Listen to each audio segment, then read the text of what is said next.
Vale of Ashes, Book 1 Ember in the Crater, Chapter 2. The infant slept, her small body wrapped in the shimmer of woven cloth, her breath steady against Mina's chest. Beside her, quiet as stone to mortal eyes, the companion's sphere pulsed in bronze rhythm. It seemed inert, a relic no larger than a fist, yet within its lattice of memory and myth, entire ages stirred. It did not speak aloud.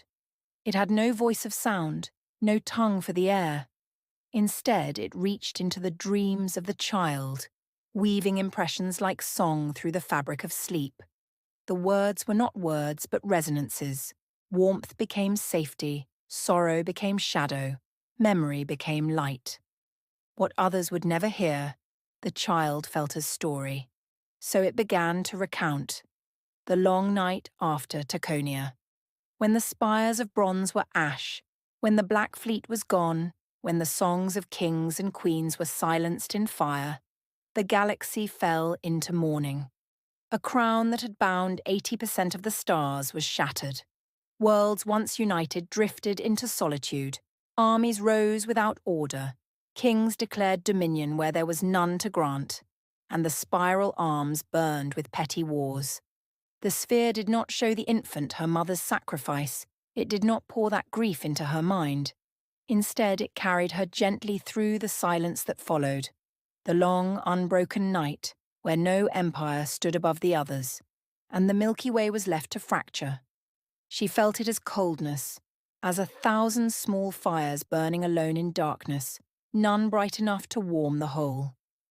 The sphere lingered on that silence, showing her how small empires flared like sparks and then died. Some built crowns of iron, some raised fleets of glass, but none endured. Trade routes collapsed, worlds fell to pirates, and whole peoples were lost to obscurity. Yet the memory of Tekonia lingered as a legend. On distant worlds, children were told the bronze crown would rise again, while others whispered that Tekonia's fall was a curse against unity. The galaxy staggered in darkness, remembering but not understanding. Yet night is never endless. Even in silence, seeds stir. In time, new voices rose. Civilizations not born in Tekonia's reign found their strength in the void it left behind. Worlds that Tekonia had never touched forged their own paths. They lit new banners and wrote their own myths in the dust of fallen thrones. The sphere wove these memories as a rising chorus, faint at first, but growing. Among them was one that shone distinct, though humble, the voice of humanity. The child felt the sphere show her Earth, a world of oceans restless and blue, continents scarred yet fertile, skies heavy with storms but alive with promise. Humanity's voice was stubborn, raw, untrained, yet unyielding. Where other peoples bent to greater powers, humans pushed forward. They were wounded often, betrayed more than once, but each wound hardened them, instead of breaking them. The sphere deepened the impression, letting her feel the wars that shaped humanity. Strangers who came as traders turned raiders. Treaties signed in hope became knives in the dark. And then came the invasion that seared humanity forever. Alien legions landing upon Earth itself. Fire rained on cities, towers crumbled, oceans swallowed fleets. Humanity nearly fell, but it endured. The sphere gave her not the screams, but the iron weight of survival, the scar of vigilance carried into every generation after. Even in the age of the Alliance, humanity kept one eye wary on the stars. From ruin, humanity rebuilt. It lifted its eyes again, though wariness lived now behind curiosity. The sphere wrapped that feeling into the child's dream. The caution of those who have been burned, the stubbornness of those who refuse to yield. The sphere then turned to a gentler resonance. It showed her how Earth, scarred but unbroken, found allies in the Kareth, amphibious philosophers who prized consensus, and the Veari, crystalline beings whose light-fused craft rebuilt cities and forged ships. Together these three forged a pact, not empire, but choice. Fragile at first, yet enough to draw others. From their bond grew the Interstellar Alliance. The child felt its warmth, hands clasped across species, fleets raised for defense, explorers sailing into the unknown not for conquest, but for discovery. The sphere wove impressions of its present form. Earth became the Alliance's heart, its council seated in a great chamber where dozens of species raised their voices. Alien embassies lined human cities, colonies stretched beyond Sol, trade and exploration spread along spiral arms. The Alliance was not perfect, arguments flared, worlds disagreed, but its strength lay in choice, not coercion. The sphere turned her dreams outward, past Earth and the cradle of Sul, into the long sweep of stars. It let her feel the weight of the Alliance's explorers, those who carried light into the unknown. Their ships slid between suns, gliding through the dark like silver birds, hulls aglow with purpose. Some reached nebulae that shimmered with colours unseen on Earth, where rivers of plasma flowed like molten oceans and new stars were born in fire. Others drifted through silence, mapping black gulfs where no starlight shone, where even sound seemed reluctant to follow. The child felt discoveries whispered into her heart as if she had been there. Ancient ruins far older than Tekonia, carved into the bones of dead moons, towering spires rising from frozen worlds, surfaces etched with songs of peoples long vanished. Canyons carved on alien plains where statues 10 stories high gazed upward as if awaiting gods that never came. Some of these relics warned of dangers yet to come, written in scripts no scholar could fully untangle. Others preserved treasures of knowledge, crystalline libraries, machines that hummed with forgotten logic, voices carried forward in resonance stones that sang when touched. The sphere gave her the sense of how the Alliance treated these wonders. They were not hoarded, not locked away, but shared among worlds. Scholars from a dozen species gathered to study them. There, voices weaving together as they pieced fragments of memory into truth. Knowledge was the Alliance's truest wealth, not weapons nor crowns, but stories preserved against time. She felt the awe of discovery itself. The laughter of crews when a habitable planet appeared on their scanners, blue oceans glittering under unfamiliar suns. The hush of a survey ship when it entered a nebula so bright, it seemed they sailed through liquid fire. The quiet reverence when a captain ordered the first beacon lit on a new world, a promise that no voice would be silenced, no people ignored. The sphere impressed on her that the Alliance lived not only by fleets of war, but by the courage to step into the unknown again and again. Discovery was not safe. Some ships never returned, their names remembered in silence, but still they went. To seek, to learn, to carry light into shadow. It pressed this truth gently into the infant's dream, that to walk among the stars was not only duty, but wonder. Then the sphere let her feel the wars, not in terror but in weight. It impressed the knowledge that the Alliance had been tested by fire and endured.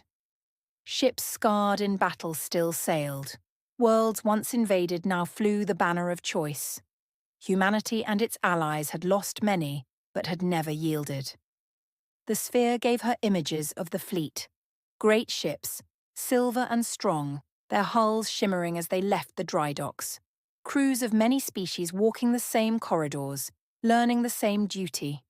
Explorers charting unknown stars. Scientists unveiling truths hidden since the dawn of the galaxy. Guardians standing at the rim where darkness pressed in. The fleet was more than ships, it was promise. And then, for a breath, the sphere let her glimpse something closer to home. A starbase vast as a city hanging in orbit above Africa. Its dry docks stretched like wings, birthing ships that would one day sail beyond the spiral arms. Though she could not understand, the image burned bright. A gate to the stars resting above the cradle of her own world. It would be there as she grew, watching over her skies. It would be the place she would one day look to, dreaming of journeys beyond. The sphere lingered here, pressing deeper into the child's dream. It showed her the Alliance fleet, vast vessels crewed by human and alien together, explorers, defenders, scientists, healers. Their mission was not conquest, but service, to protect, to learn, to keep the peace. The sphere impressed it into her not as words, but as feeling, that this was noble, that it was right, that within this fleet she might one day belong. For a moment, her dream filled with images not her own. A starship vast and silver, its hull gleaming against the dark, its sails, real or imagined, caught starlight as it cut across the void. She saw corridors alive with many voices, laughter and debate woven together. She felt the sense of journey, of purpose, of leaving one shore and finding another. The sphere did not show her more, only enough to plant the seed, that the fleet would call her, and that its cause was worthy. But harmony does not silence all storms. The sphere also carried into her dream the memory of those who opposed the alliance. Some empires saw it as weakness, others as threat. Skirmishes flared, wars burned again. The alliance endured, but it did not escape unscathed. Humanity, though proud at the centre of it, bore new scars with each war. The memory of invasion never left Earth, and so even in its role as beacon of the Alliance, it watched the stars with wary eyes. The sphere let her feel the cold winds of rival powers. The Ka'arkon Dominion, whose warrior legions despised unity, sharpening their blades at the rim. The Shroud Collectives, fractured but vicious, raiding colonies with fleets like black wings. Beyond them lay older powers still, empires broken but not gone, their eyes fixed on the Alliance's growing light. The sphere gave her only impressions. Cold steel, broken crowns, and the whisper that shadow always tests the flame. The sphere painted the present age in broad strokes. The year was the 24th century by Earth's count, nearly 100,000 years since Tekonia's fall. The Interstellar Alliance had grown vast. Dozens of species, hundreds of worlds, colonies seeded along spiral arms. Fleets sailed not in one people's name, but in the name of many. Its council sat on Earth, where embassies of alien nations rose beside human cities, and the streets sang in 100 tongues. The child felt fragments of it, towers of glass and stone where human and alien children played side by side, great ships in orbit crewed by voices of many species, explorers venturing to map new systems, their laughter carried into the void. It was not Tekonia's crown. It was not dominion by fire and bloodline. It was something different, an alliance by choice. Yet shadows lingered beyond its borders. Empires that rejected unity, powers that thrived on conquest, raider kingdoms that tore at the alliance's edges. They prowled the rim of known space like wolves circling firelight. The child felt them as cold winds, as distant thunder not yet at the door but never gone. The alliance was strong, but fragile. It lived always one betrayal away from fracture, one war away from ruin. Still, it endured. Humanity endured. And now into this galaxy she had come. The sphere pulsed gently, its resonance softening into lullaby. It showed the infant no images of her mother's last moments, no visions of Tekon Prime's sun torn open, no sound of King Zerakesh's crown shattering in the void. Those memories it guarded until she was older. Tonight it gave her only the truth she could bear, that the galaxy was vast, scarred and full of voices, and that she was born to walk within it. It ended with warmth. The child felt it as closeness, as if arms held her though none did. The orb dimmed its glow to a quiet ember. "This is the galaxy you inherit," the resonance whispered without sound. "It is broken, but it still sings. And one day, little Ember, you will learn its song."